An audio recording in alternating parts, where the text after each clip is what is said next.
23 for 1.5 inches, about right there.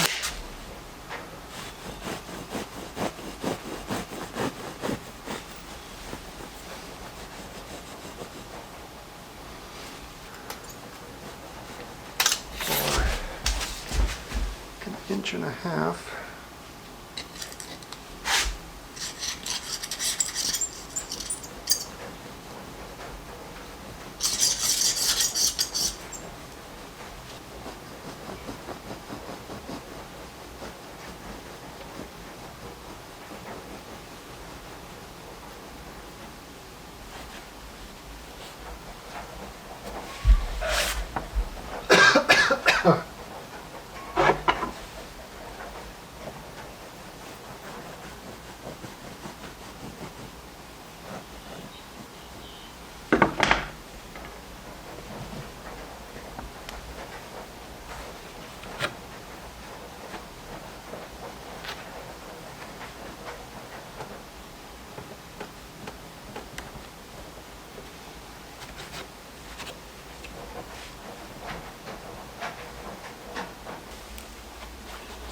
I have finished the south wall.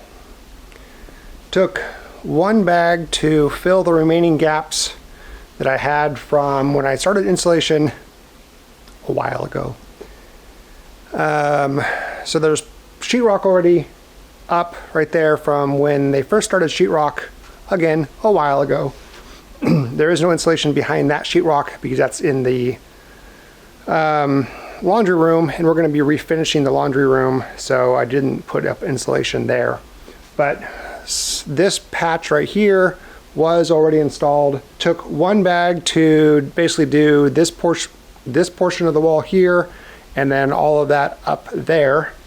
And I actually had a bag of scraps from last time that I was doing insulation, and that came in handy because there was one panel right up there that I couldn't get with that one single bag of new stuff. So what I'm going to do now is work on the east wall, and that's because I have the east wall was insulated at one point, and I tore it all down so I could plumb that wall, if you remember a couple episodes ago.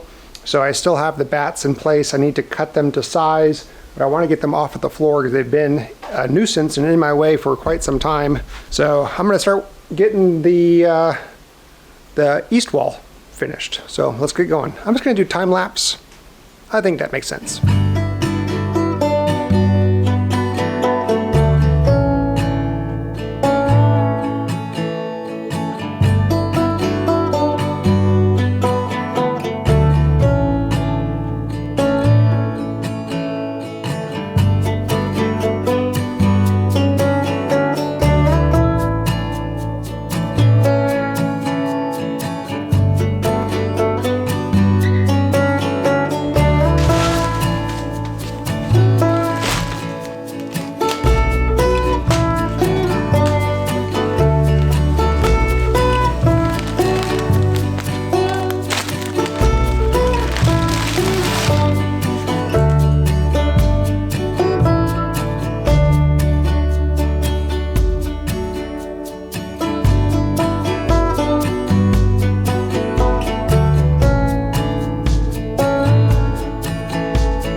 So I'm creating a pocket for the electrical wire to sit in when I put this thing in the bay.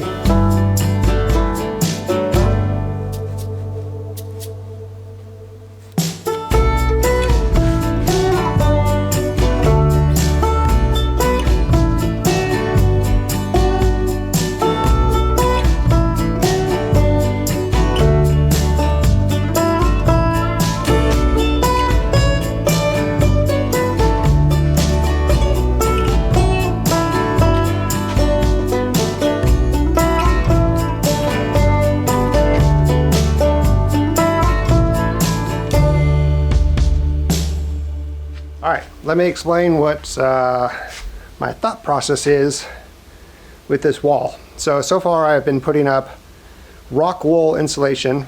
It's R15 insulation, but it's also sound dampening. And I'm putting that up on the newly created north wall. So there's actually two walls on the north. There's the original wall and this new one that's made of new lumber. And I'm only insulating that new wall, R15 rock wool. And the purpose of that is not only for thermal insulation, but also for sound dampening between the north end of the house, which is eventually going to become a bedroom. Now, you can see that I've already started covering up where the window is on the old wall. I didn't remove that window. I'm going to be removing that window and framing that in when I start working on the north bedroom.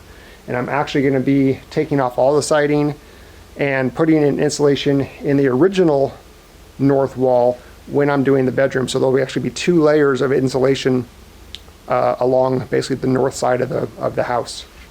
Really good sound dampening qualities between a bedroom and this main living room, and we're probably going to use that as guest bedroom.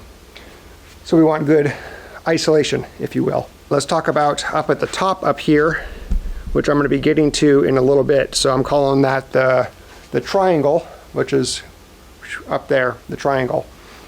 I'm not going to be able to access that area once I have drywall up on this new north wall until I do siding on the house, because that's on the outside. That anything above this top plate right here is on the outside of the house. So what I'm going to be doing is, since that's a really deep pocket, I have enough room in there to put in up to R30 insulation, but unfortunately I didn't have access to any R30 insulation. So I'm going to be putting in some R19 insulation, some pink fiberglass R19 insulation. That is meant for 2x6 walls, and I have enough thickness up there, depth between the edge of the new wall and the surface of the outside wall, the old wall. So that will be done here in a little bit. But I'm just going through right now with the rock wool sound dampening R15 stuff, and I'm cutting around the boxes for electrical and all the wires, and just getting this area up here all the way up to the top of that double plate at the top, and then again I'll do the pink insulation in the triangle. You can see this area right back here that we had to frame that differently for a reason down the road.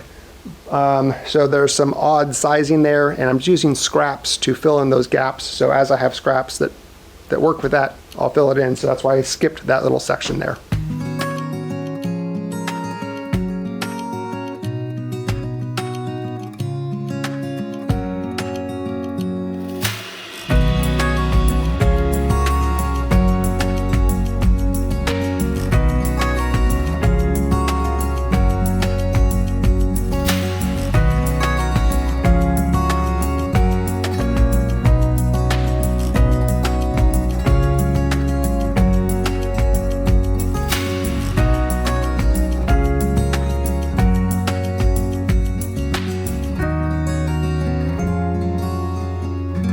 As you can see, I've already put up a couple of the R19 fiberglass insulation bats on the west wall here. I did that while the battery for the camera was charging. I'm going to continue doing that, but I'm going to kind of show you my process. It's pretty simple, but it is a little bit more time consuming than the rock wool insulation. So let's get to it. I'll show it to you and then we'll finish it up, and I have some good news to share. All right, first step is measure how tall this bay is. 94, 95. So 95 inches. They're all a little bit different only because the top plate isn't exactly level all the way across this wall. So 95 inches. I'll then measure out 95 inches from this 1/8 inch gap on the subfloor. So I use that as my cutting guide. 95 inches right there. And I will then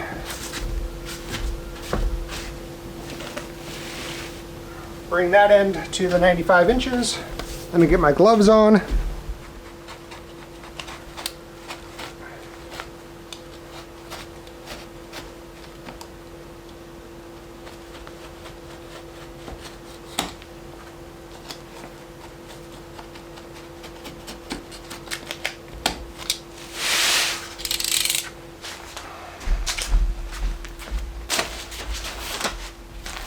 So not all of these studs are 16 inch on center.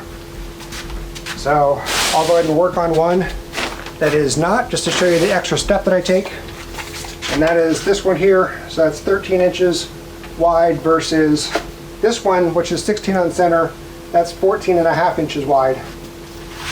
So 13 inches wide. So I want to make this 13.5 inches wide, but I don't want to cut the paper off, this paper off here, because I need to use it to staple it to the stud.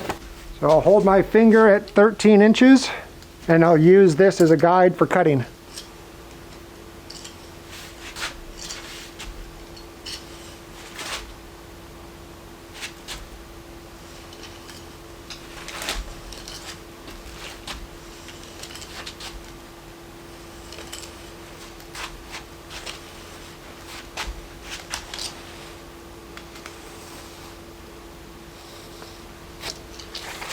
I want to basically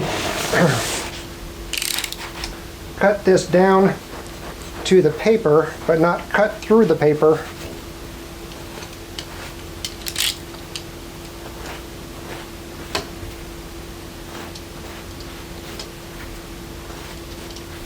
And I'll then tear off this piece that I don't need here.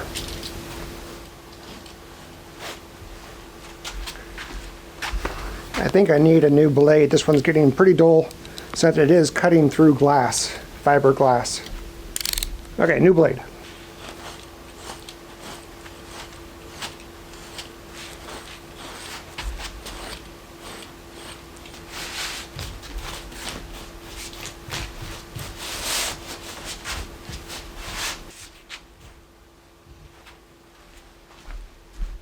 So since we have these nailer pieces up here, there is a little cavity behind it, so I'm just going to stuff some insulation back there just to make sure that void is filled. Rip off some of this extra foam, this thing to the top. I align my tab on this side,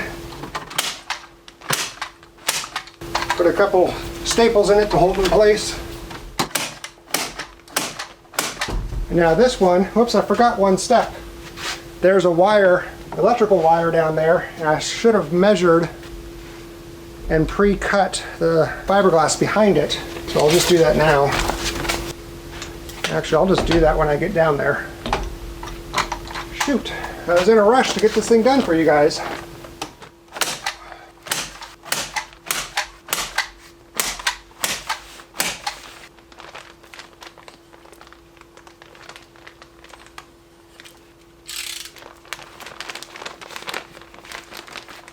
All I was doing is cutting the fiberglass, a little slit in it about halfway into the depth, so I can just go right around the power cord, or Romex cord.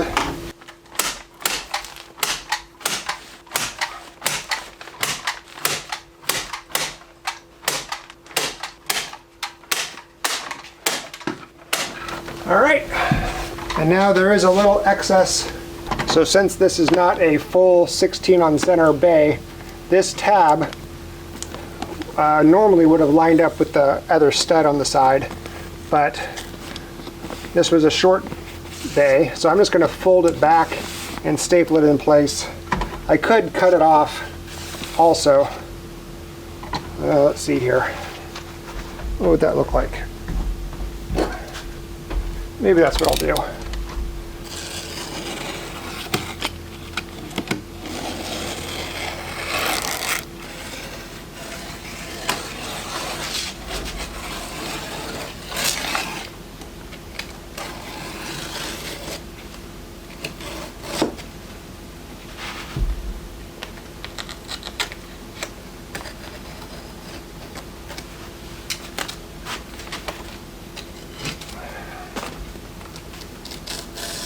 Alright, there we go. It's that simple. It's a little bit more complicated when there's a few extra steps, rather, when there's electrical boxes to cut around, but you get the idea. So let's get this finished up, and then I'll tell you the changing and the good news about one of the walls.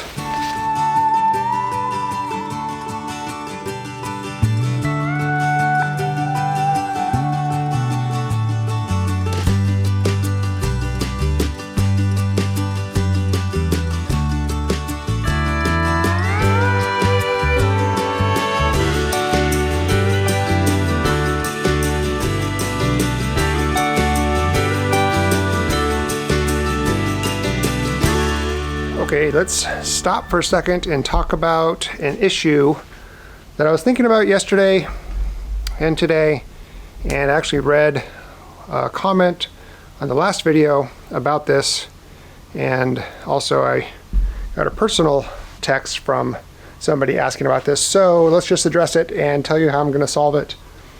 Last episode I showed you that I removed the old studs out of this west wall because I wanted to get rid of the mold, and they weren't doing anything. They were already disconnected from the bottom plate, just barely hanging on the top plate, and I said that they were just providing structural support for the siding, basically holding the siding up.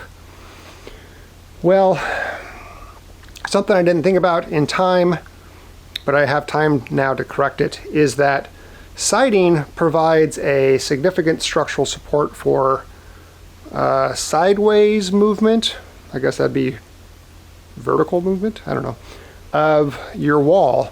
The studs in the way that they're laid out with the top plate and the bottom plate, it's just a big square. It can move side to side. Let's see where we at. It can move side to side, and it needs bracing basically to keep it from moving side to side. And that's what siding does. And by me removing the old studs out of there, and us removing the old bottom plate, the siding that's on the house right now is not connected in any way to the new studs. And they need to be to make this wall still rigid. Now, we still have a lot of support because the rest of the house siding is intact. It's not necessarily going to move, but I don't want to risk it in the time between now and when new siding for the whole house is put on. So what I'm doing to address this, how I'm going to attach the siding that's on the west wall to the new studs to provide that support that's needed, is like so. I'm going to be lifting up the siding and putting a screw through the siding here. So this is vinyl siding. There is like hardy plank siding underneath this, and then there's the original siding. And I'm putting a 4-inch screw right where a stud is. And I put a test screw in right here, and I put an actual screw that is penetrating a stud right here. So if we head inside, we can see the test screw right here. This is the 4-inch screw. You can see that it has quite a bit of depth into the stud. And the other one that I put in is in place right here. And if I run a knife up through there, it hits.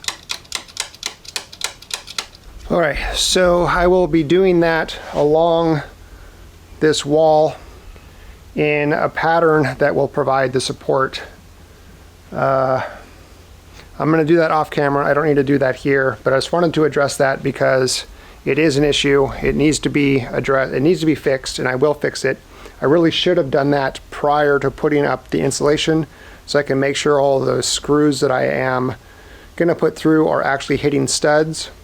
But my plan is to mark out where the studs are here on this wall, and then I can measure off of the one that I know is hitting and go from there. I'm pretty certain the majority, if not all of the screws will go through a stud. So that's the plan.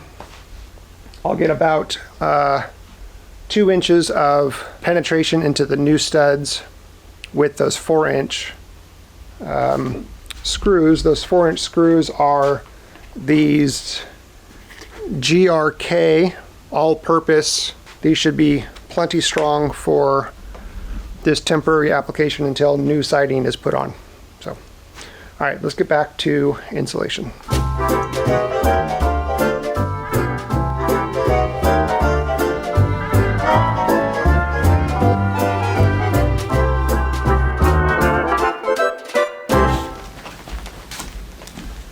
All right, here is the change I was talking about for the triangle portion of the north wall.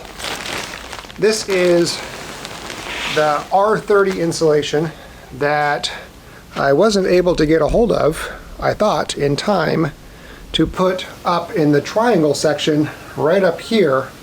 That section is the depth of the new wall, the new north wall, and the old north wall.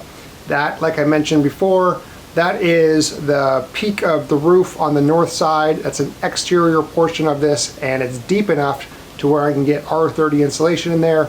But I didn't think that I was going to have this product available to me, but it arrived earlier than I thought.